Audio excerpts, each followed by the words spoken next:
Good evening, visitors. Welcome to the Australian War Memorial's Last Post ceremony. My name is Craig Burrell, and joining us today from the Royal Australian Air Force is Warrant Officer Jeff Banning. We warmly welcome the family of Warrant Officer Class 1, Gordon Wallace Duff, whose story will be told shortly. We welcome the veterans who have served, those that are still serving, and the families that support them. We acknowledge the members of RSL and Services Clubs Association, RSL Victoria, and RSL Queensland, who are watching the broadcast of this ceremony around Australia. During this evening's ceremony, wreaths will be laid at the base of the Pool of Reflection by family, visitors, and students on behalf of the following schools: from New South Wales, Central Coast Grammar School Primary Department, Erina Heights, and Branxton Public School, and also joining us from the ACT, the Australian Federal Police Leadership Program. Please stand and join in singing the National Anthem.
Children, please sit.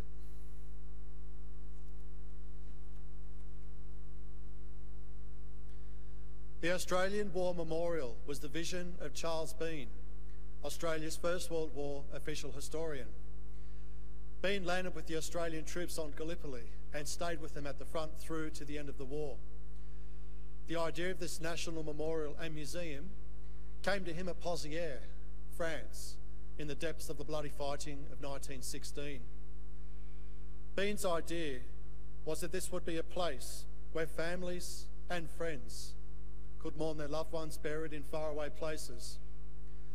It would also be a place that could help all Australians understand what these men and women had endured and what they had done for us. Bean's vision, to which we remain true, is best expressed as inscribed in the entrance to the memorial's galleries. Here is their spirit in the heart of the land they loved, and here we guard the record which they themselves made. Tonight, we will read the story behind just one of those on the Roll of Honour, which lists the names of more than 102,000 men and women who have given their lives for us in war and operations for more than a century.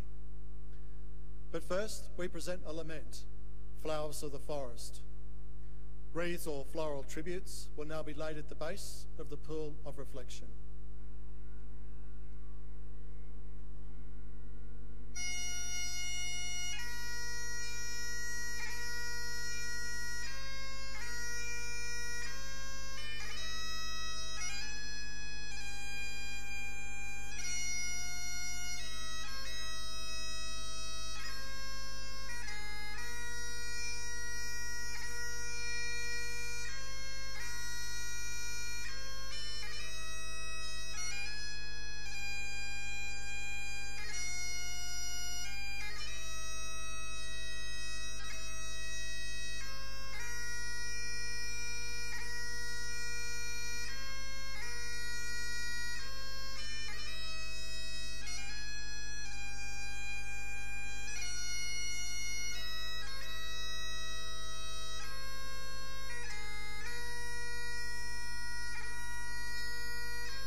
Today, we remember and pay tribute to Warrant Officer 1, Gordon Wallace Duff.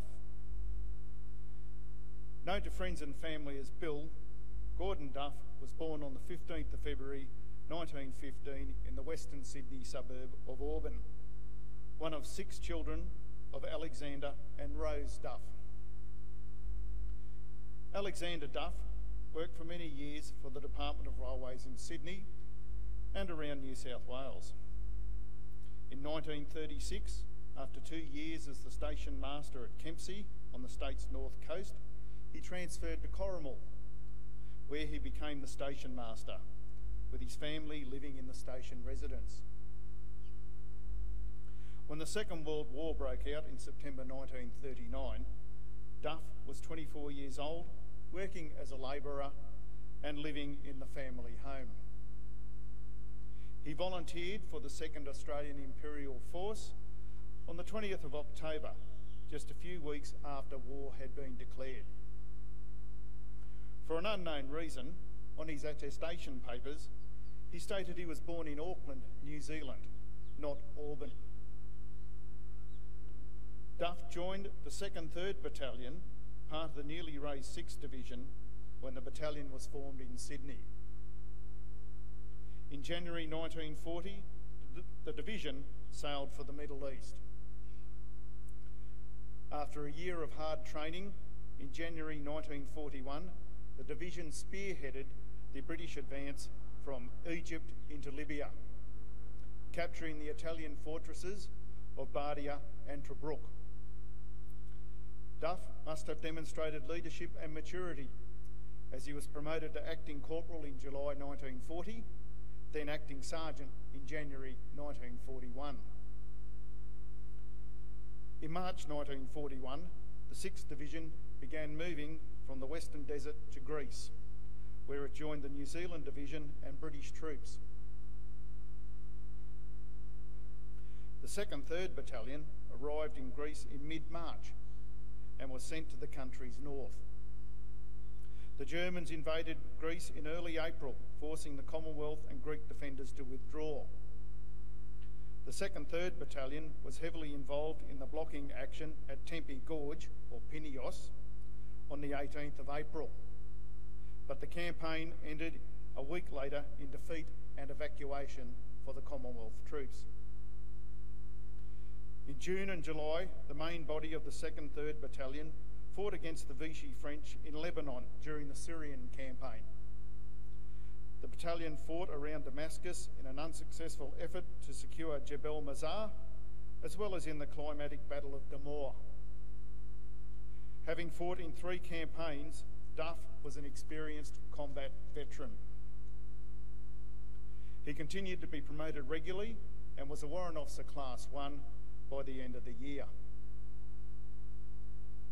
In 1942, the 6th Division and other elements of the AIF began returning to Australia to face a new enemy, the Japanese.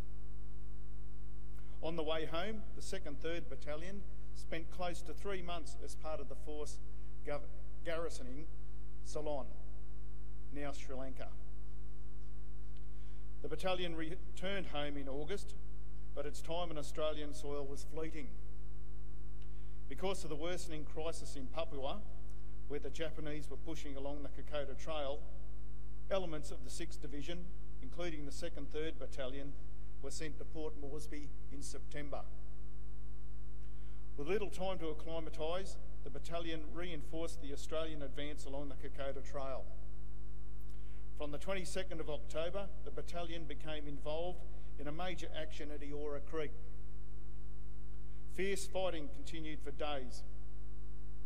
On the 24th of October, as Duff was carrying ammunition to a Ford Rifle Company, he was shot and killed by a group of 5 Japanese soldiers. Duff was 27 years old. He was subsequently awarded a mention in dispatches. He is buried in Bamana War Cemetery, Port Moresby. The epitaph engraved on his tombstone reads simply, "His duty nobly done." His name is listed on the roll of honour to my left, along with some 40,000 Australians who died while serving in the Second World War. His photograph from his service record is displayed today beside the pool of reflection.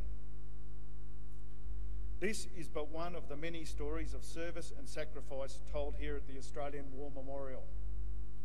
We now remember Warrant Officer 1, Gordon Wallace Duff, who gave his life for us, for our freedoms, and in the hope of a better world.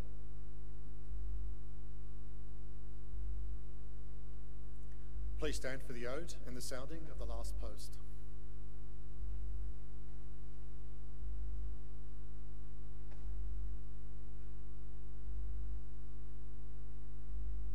They shall grow not old, as we that are left grow old. Age shall not weary them, nor the years condemn.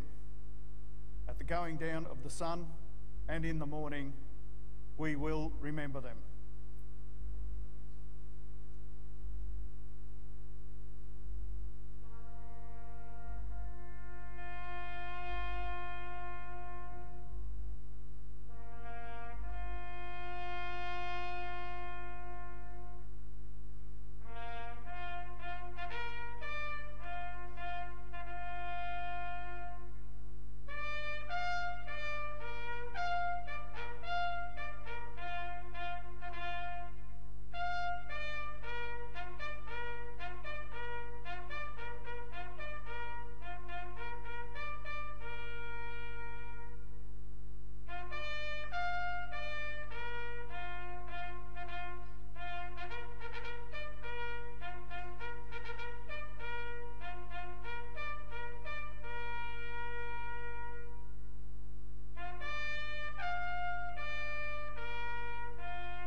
Lest we forget.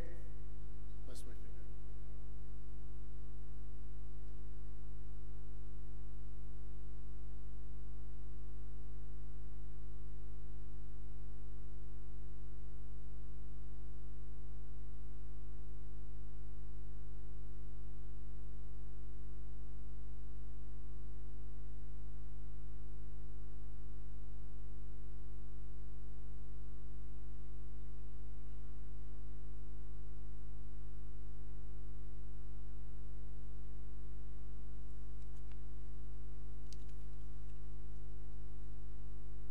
We leave you this evening with the words of the memorial's founder, Charles Bean. Many a man lying out there at Pozieres or in the low scrub at Gallipoli, with his poor, tired senses barely working through the fever of his brain, has thought in his last moments, well, it's over. But in Australia, they will be proud of this. Ladies and gentlemen, girls and boys, that concludes this evening's last post ceremony. We thank you for visiting the Australian War Memorial and wish you all a very good evening. Could I ask the AFG conference delegates remain in the Western Cloister area in order for your after hours tour to commence. Thank you once again and good night.